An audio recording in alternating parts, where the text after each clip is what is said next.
નમસ્કાર ખેડૂત મિત્રો, હું હરદેવસિંહ ગોહિલ. આજે આપણે આવ્યા છીએ વસંતભાઈ ડોબરિયાની વાડીએ, જેણે આપણું અતુરનું 128 નંબરનું બિયારણનું વાવેતર કરેલું છે, જેની તમને હું અત્યારે મુલાકાત કરાવું.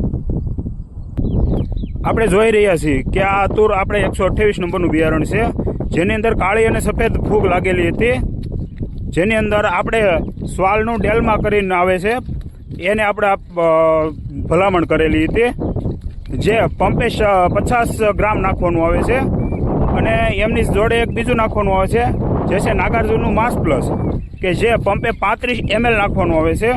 જો એ બેનો છંટકાવ કરી અને આમાં આપણે રિઝલ્ટ મેળવેલું છે અને આમાં કોક છોડ પણ સુકાતા, પણ હવે એ પ્રશ્ન દેખાતો નથી. અને તમે જોવો છો જોડિયા સાહ કરેલા છે, છતાં માંડવી સરસ એવી ઊભેલી છે. અને વધુ માહિતી માટે આ સ્ક્રીન પર આપેલા નંબર પર કોલ કરવો.